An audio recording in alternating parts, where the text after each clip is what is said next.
Day 9. Friday, May 28th.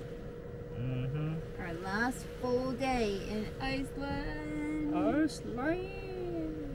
Yeah. Yeah, we made it all the way around. All the way around. Yes, we did. Full circle. Woo! Yeah. Every area we covered. West, then the West Fjords, then north, then east in the East Fjords, as well as the south, and now we're back in Reykjavik. Yeah, we blew through the south. Yeah.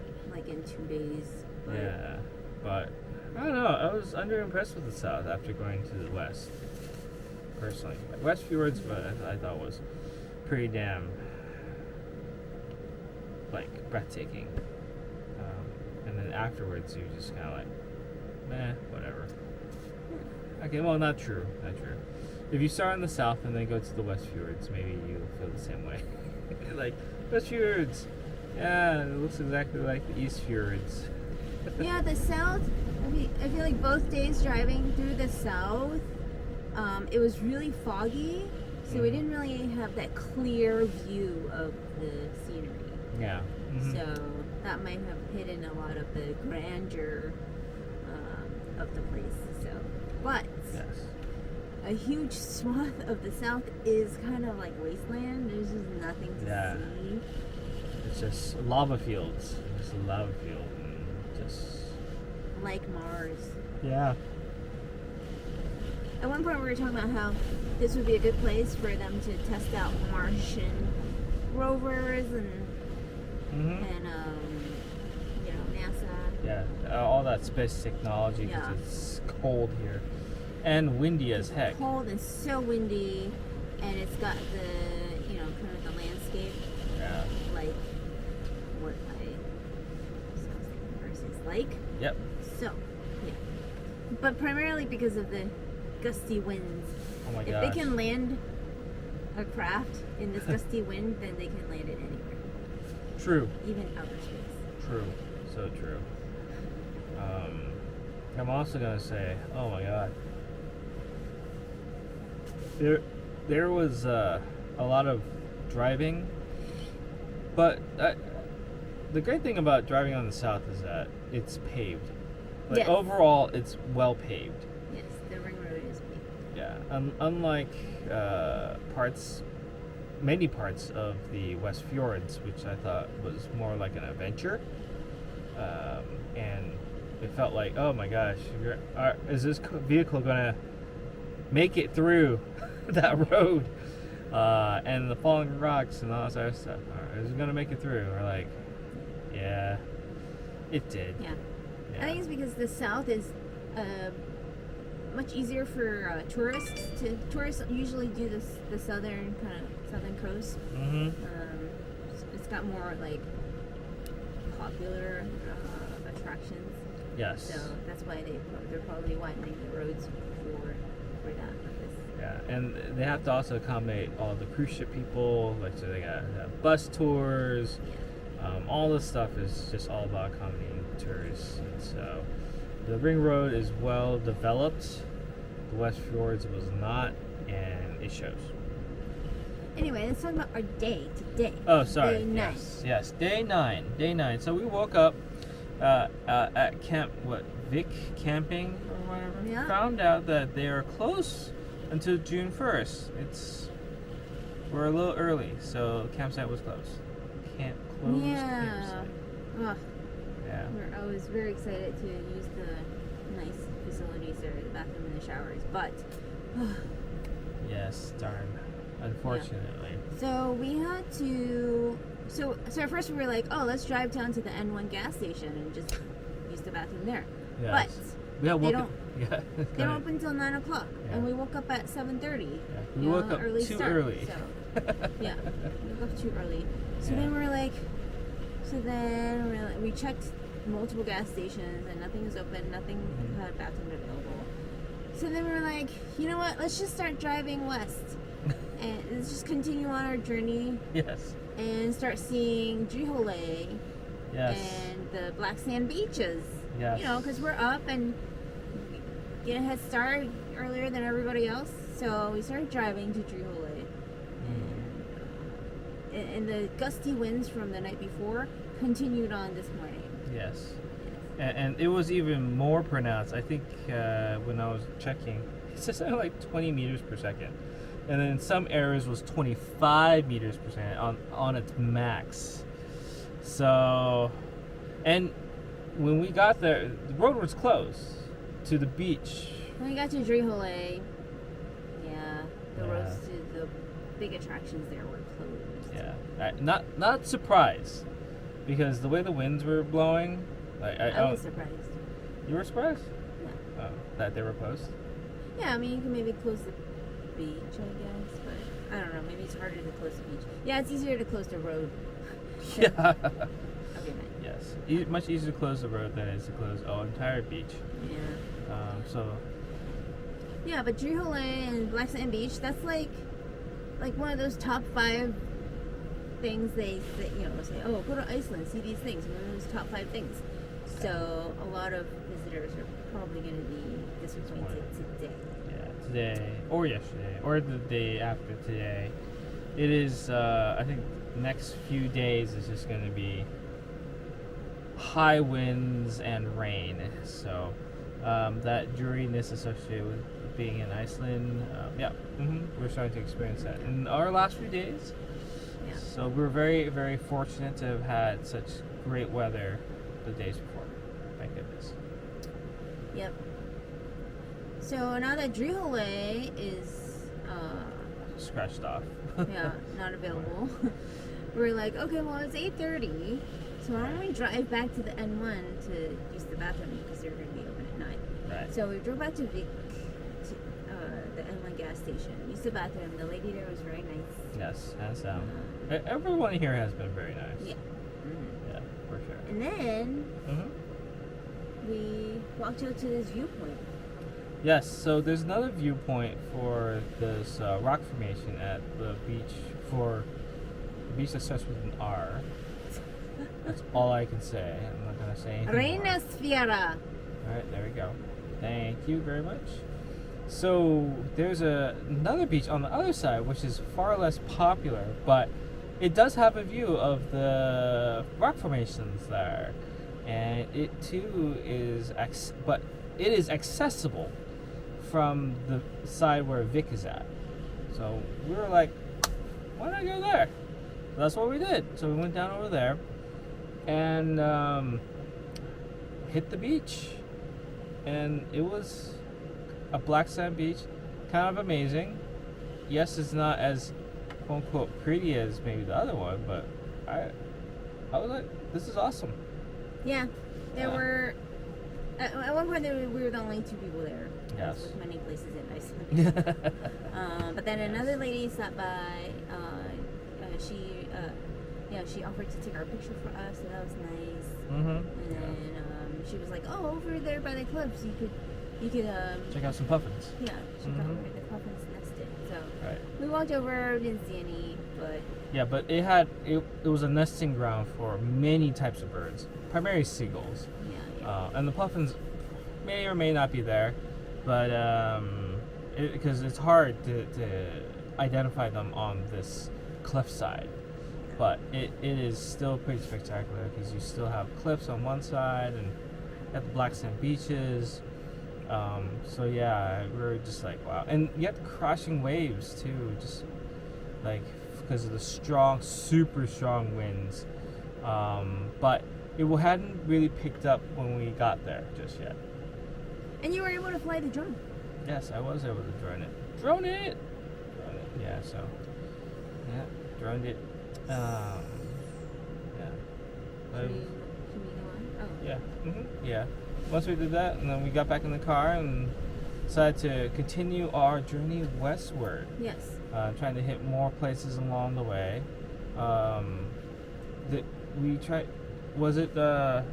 Oh yes, we tried to go see the airplane, the DC-10 plane crash site. We're like, okay, let's go check it out, right? Because we're up early enough.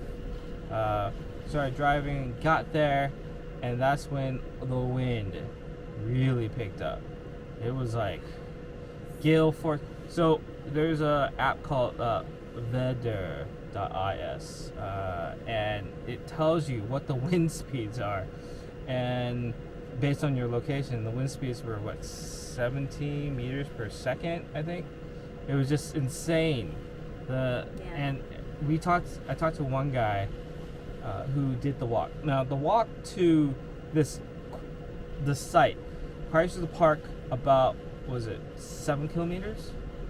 Yeah. Or 4 miles, or basically 4 miles to get to this site. And round trip. Round trip. So it takes about an hour each way in complete open ground. You have black sand, and it's going at 17 meters per second. That's like what, 40 miles per hour or something like that.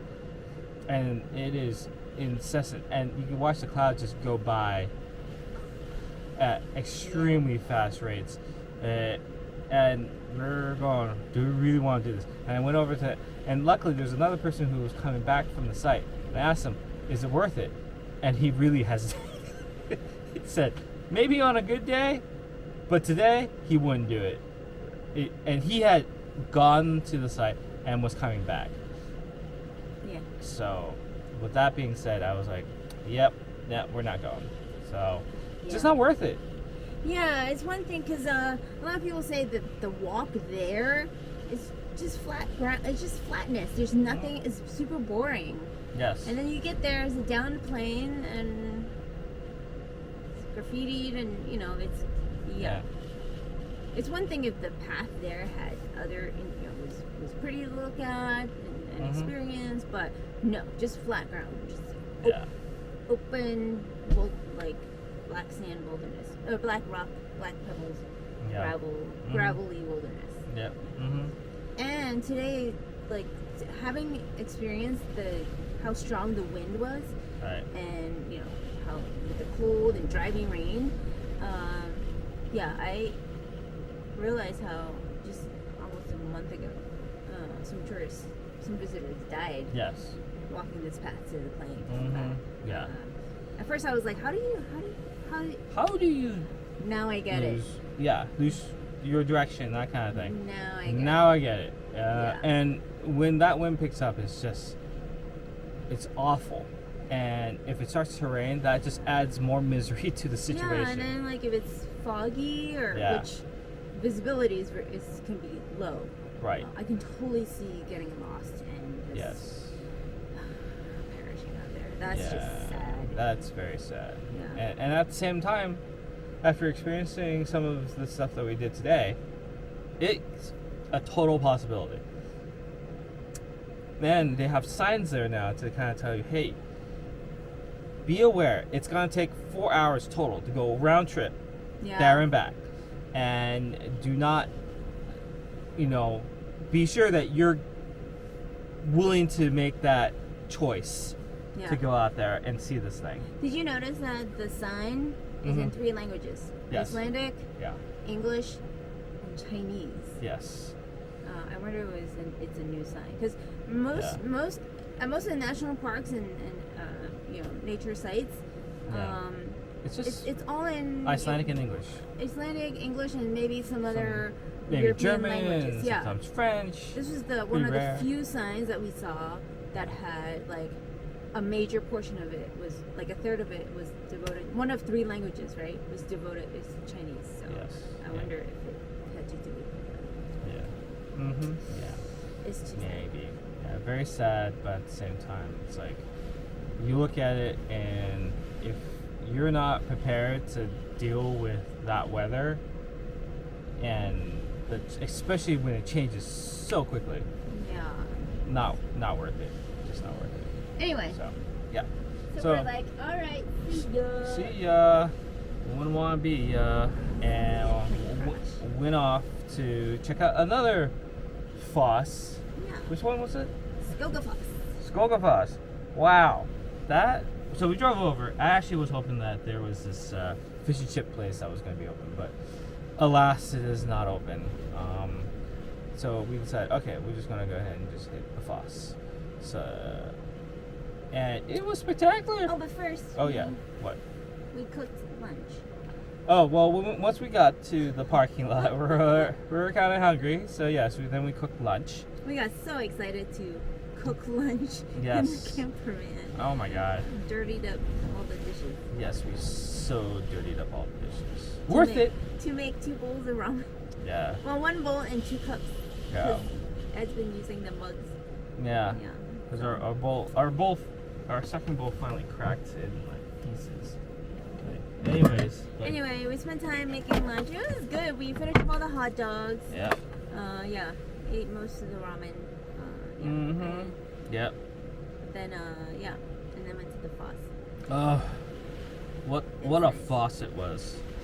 It was such a foss. Well, the best part about this foss is that it's so close to the parking lot. Yes. There's no hike involved. No hike. It's beautiful. Amazing. Yeah. So you just go up and you're like, wow, this is amazing. And you can hike behind it. You if I remember can. correctly. But we're already kind of getting a little bit wet from our very far distance, and I was cool with that. And but it might have been because we were being rained on. So windy, and the rain just made it like, no, we got Yeah. the view down here, all good. Yeah, we're all good. Yeah, you can tell that we're kind of winding down on our trip because we're kind of saying no to certain things. We go, that doesn't look so fun. That doesn't seem like something I want to do right now. I'm about ready to get on an airplane flight, so I don't want to develop hypothermia or anything like that.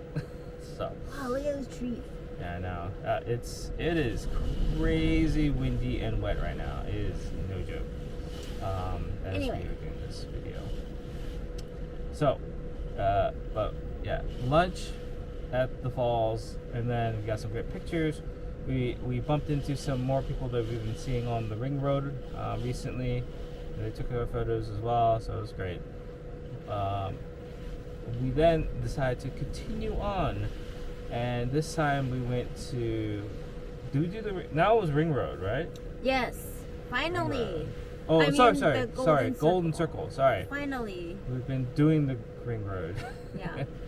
Yes. Golden Circle. Golden Circle, yes.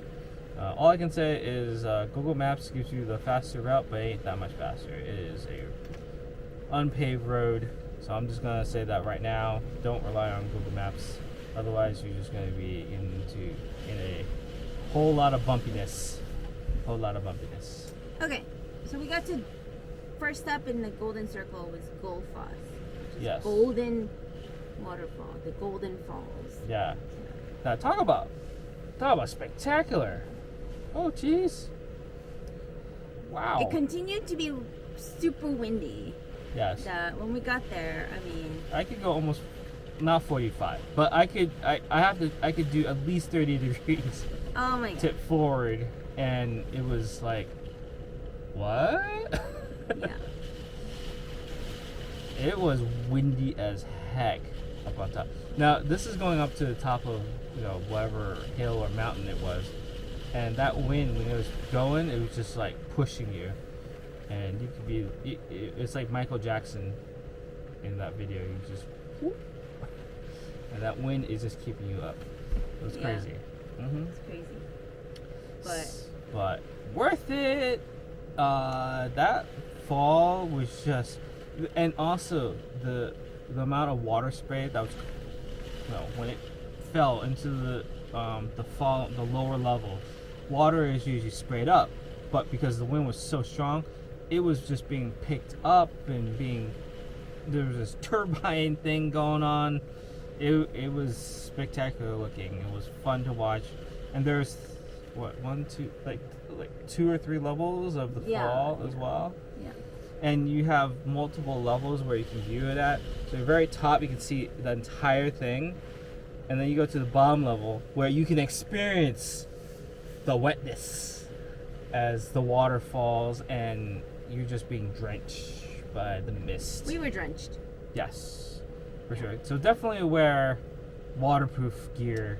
Yes. Hands down. You need hiking boots, waterproof gear. Yes. Key.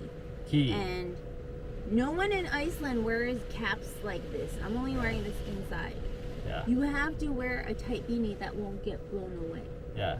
Hats? It's Hats a stupid idea. No, you don't see any hats because even if people are wearing them, they're blown away. Yep, exactly. So not worth. You want a beanie like that. Mm-hmm. Yeah, I'm just gonna shift that over a little bit. Anyway. Yeah.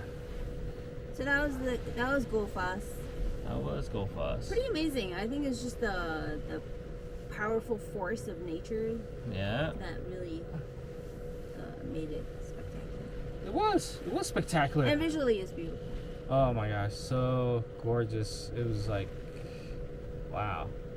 Definitely worth a visit on the ring road. Yep. And it's all easily accessible.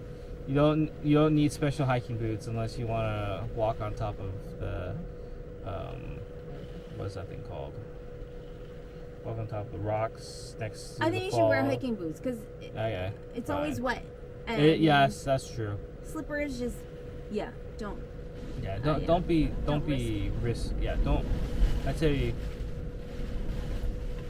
don't take the risk. You're right. Don't take the risk. Absolutely, don't take the risk. But if you really want to, you could just watch from above and watch it like that. You can. Yeah, it was pretty spectacular. But be prepared for some crazy winds in the area because, as we experienced today. And then after that, we went to the Geyser, also known as Geyser in the U.S. because we stole it from the Icelandic people. I think that's where it comes from. Anyways, total bust.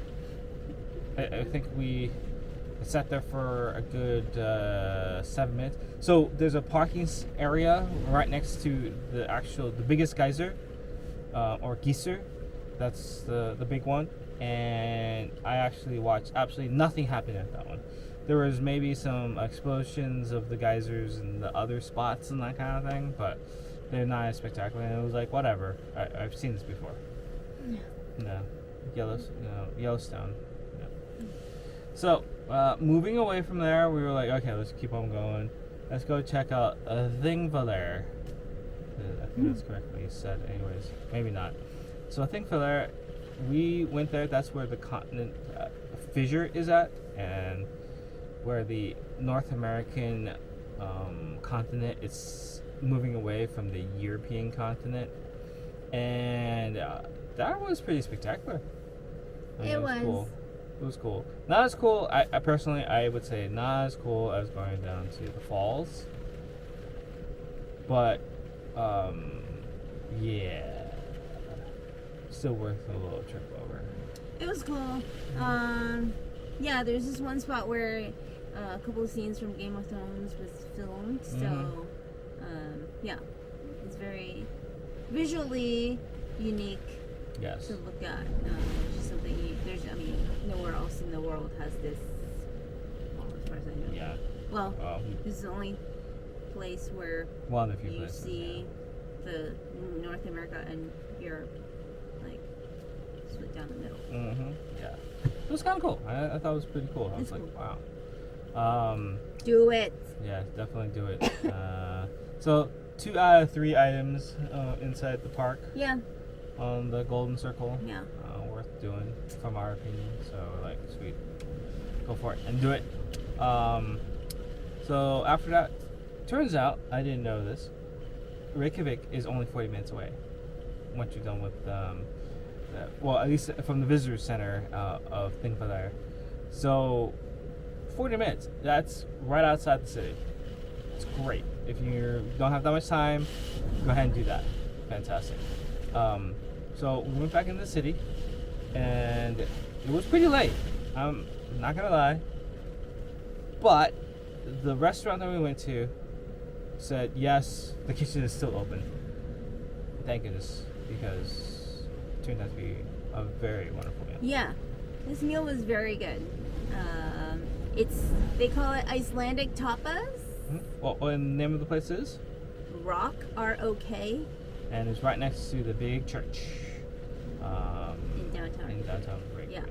Yeah. Yes. So, as soon as we walked in, I got this whole vibe. I got this whole Portland vibe, Portland, Maine vibe specifically. But more upscale, actually. Yeah, well, upscale. A little more. It's like upscale Portland. Yeah. Like if Portland didn't have that grungy kind of feel to it, then it would be just upscale. And it's a nice place. Yeah, it's a nice place. Yeah, definitely. Yeah, I would go there. Portland, Maine is nice. It is. It has nice places too. Yes. But I think of it as being lots of plaid and stuff like that. There was no plaid in that place. But yeah, okay. Going back. At Rok, they had a wonderful menu, but they did have a tasting menu that was listed that looked really good. So we were like, oh, let's just do the tasting menu. But when we asked the waitress for it, she said it was a little late. Yeah. It was too late because it was already 10:30. Right. And they close at 11. Right. And the way that they do the tasting menu, like all places, is that they come out at a certain time. Like course. And course and after then course after course. Yeah. And So, like, yeah. we don't have time for that. Yeah. Nuh-uh. You ain't ordering that. So they were No. like, you're just gonna have to order dishes that all come out together. Right. So we're like, oh, great, we understand. Totally understand. We get it. Yeah, we get it. Yeah. So we ordered a bunch of items. We have 5 dishes. They said order 2 to 4 per person. So by that rule, we ordered about 5 dishes total for the 2 of us. And it was plenty of food. Yes, plenty of we food. barely were able to finish it. Yeah. And we're hungry today because we didn't really eat. Yeah, my ramen? What about my ramen? No, I'm just kidding. Just kidding. A lot. So yeah, it was worth it. Yeah. To get the food from this place. So should we list out what we got? yeah, so one of the items was a codfish, right? Fried cod, a langoustine, and then we also got the wild mushroom risotto. We also got the salmon ceviche, and lastly, the African lamb chops. All very good and delicious. And actually for tapas, like good portion size. Yes. Like the lamb chop dish had three lamb chops. Yeah. Three It's legs. just like, like 3/4 3 of ribs, an inch. yeah. It's good. I was actually going, Yeah. this is nicely portioned. They were like, well, I mean, some places might call them an entree size, but they're pretty good portions. And I would say I was definitely full. And especially because they also offer wine as well. So we got 2 glasses of cab, and man, That's why we're like this right now. yeah, so totally going downhill, but worth it. So. Oh, speaking of which, we need to finish up. Right. Anyways, so yes, go ahead. That was it. That was it. Great. After dinner, we came here to the campsite. So, Yes. Ta-da. Ta-da. And it's the Reykjavik campsite, which is currently being pummeled by this massive storm. So, anyways, thanks for watching. And then move on to day 10 tomorrow. Dun, dun, dun.